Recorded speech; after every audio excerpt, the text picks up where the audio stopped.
পাগলকে পাগল বলিও না,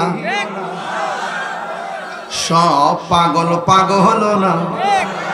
পাগলকে পাগল বলিও না, সব পাগল পাগল না। কিছু পাগল এমন আছে যারা আল্লাহ নবীর প্রেমে দিওয়ানা, ঠিক কিনা? আমরা মদিনাওয়ালার দিওয়ানা।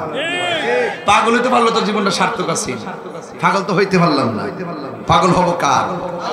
এজন্য আল্লাহ বলছে ইয়া আইয়ুহাল্লাযিনা আমানু আমিনু বিল্লাহ, তোমরা হে ঈমানদারগণ তোমরা ঈমান আনো আমি আল্লাহর উপরে। কেন? আল্লাহু খালিকুনা, আল্লাহ আমাদের রব, আল্লাহ আমাদের স্রষ্টা। He is forgiving and loving, তিনি প্রেমময়, তিনি ক্ষমাশীল। Allah is our almighty and our creator, তিনি সৃষ্টিকর্তা, তিনি স্রষ্টা, তিনি সর্বশক্তিমান। তিনি রিজারেকশন লাইফে পাপ পুণ্যের হিসাব গ্রহণ করবেন যাররা যাররা পরিমাণ। তাইলে বলুন সেজদা পাওয়ার মালিককে আল্লাহ। বুঝতে অসুবিধা হচ্ছে আজকের ওয়াজ? গভীর মনোযোগ। আমার যুবক ভাইয়েরা, যদি আপনারা কথা বলেন আমিও কথা বলে বিদায় হব। আর মনে মনে যেহেতু মাঠটা পাইছি, সুন্দর মধুর ভাষায় কথা বলার চেষ্টা করব। আমার আল্লাহ বলে তোমরা ঈমান আনবা আমি আল্লাহর উপরে। এরপরে আমার আল্লাহ বলেন আমার রাসূলের উপরে তোমরা ঈমান আনবা। তার মানে প্রমাণ হয়ে গেছে আল্লাহকেও মানতে হবে, নবীকেও মানতে হবে। এই দিক দিয়ে লা ইলাহা ইল্লাল্লাহ হলো ওয়াহদানিয়াতের স্লোগান, আর ওই দিক দিয়ে মুহাম্মদুর রাসূলুল্লাহ হলো রিসালাতের স্লোগান। লা ইলাহা ইল্লাল্লাহর স্লোগান নারায়ে তাকবীর আল্লাহু আকবার, এটা হলো ওয়াহদানিয়াতের স্লোগান। আর নারায়ে রিসালাত ইয়া রাসূলুল্লাহ, এটা হলো রিসালাতের স্লোগান। নারায়ে হায়দারি ইয়া আলী, এটা হলো বেলায়েতের স্লোগান। তাইলে আল ওয়াহদানিয়াত, রিসালাত আর বেলায়েত, এই তিনটা জিনিস বড় সুন্দর। একটা হলো আতিউল্লাহ ওয়া আতিউর রাসূলা ওয়া উলিল আমরি মিনকুম। খুব ভিতরের কথা বলতেছি, পোলাপা নাও বুঝতে পারে, এই জন্য এত ভিতর ওয়াজ করবো কিনা এটাও ভাবতেছি। এরপরে যদি অনলাইনে মানুষ ঘর থেকে বসে ওয়াজ শুনে বলে যায়। একটা হলো ওয়াহদানিয়াত, নারায়ে তাকবীর আল্লাহু আকবার। আরেকটা হলো রিসালাত, নারায়ে রিসালাত ইয়া রাসূলুল্লাহ। আরেকটা হলো বেলায়েত, নারায়ে বেলায়েত ইয়া ওয়ালি আল্লাহ। চিৎকার মেরে কি আল্লাহু আকবার বলবেন না? এখন অনেক বলবেন হুজুর আমরা তো দ্বীন ইসলাম স্লোগান দেই, এটার ব্যাপারে কিছু বলেন না। দ্বীন ইসলাম স্লোগান আপনিও মানেন আমিও মানি। আপনার ধর্মের নাম যেমন ইসলাম, আমার ধর্মের নাম হলো ইসলাম, তাইলে আমারও কোনো আপত্তি নাই। তবে সিন্নি খাইলেন কার দ্বারা? মোল্লা চিনলেন না। ইসলাম আর কোরআন আসছে নবীর দ্বারা, নবী না চিনলে ইসলাম বুঝবেন না। সহজ হিসাব। আর ধাক্কা ধাক্কি চলবে না। এবার মিলেন, পোস্টার দেখলে বোঝা যায় কয়টা হইলে হেরার মাহফিল, কয়টা হইলে হেরার মাহফিল, আর এইটা কত আর মাহফিল। এমন পার্থক্য করছি আমরা, দলাদলি ঢুকাই দিছি তাকবীরের ভিতরে। নারে তাকবীর লেখে আর ইয়া রাসূলুল্লাহ লেখে না। এটা বাদ দিয়া দেখ কেমন সমস্যা, দেখেন কোথায় গিয়ে আমরা ঢুকে গেলাম। এই জন্য আল্লাহকে মানতে হবে।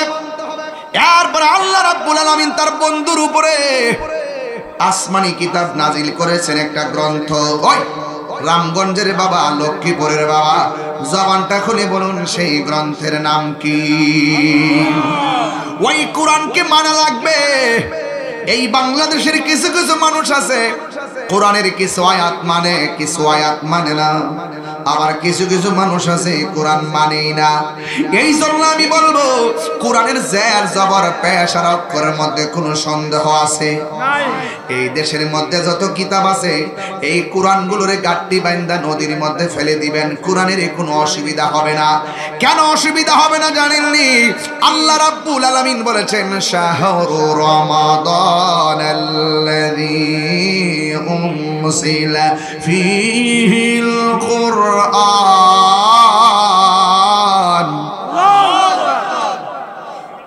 আল্লাহ রাব্বুল আলামিন বলেন এই কোরআনটা আমি রমজান মাসে নাজিল করেছি।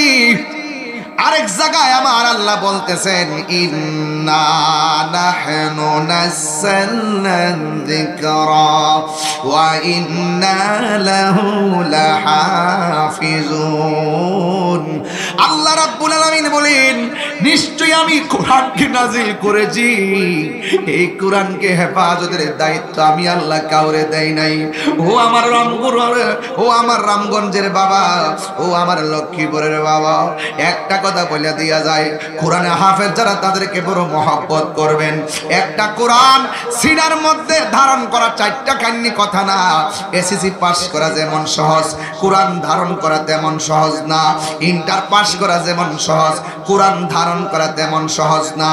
তাই তো আমার নবী, আপনার নবী রাহমাতুল লিল আলামিন বলেছেন, যারা কোরআন শরীফটা হৃদয়ে ধারণ করে হাফেজ হয়, সেই মোতাবেক আমল করে, একজন নয়, দুইজন নয়, এই কোরআনে হাফেজ হাসরের ময়দানে 10 জন, মতান্তরে 20 জনকে সুপারিশ করে জান্নাতের মধ্যে নিয়ে যেতে পারবি।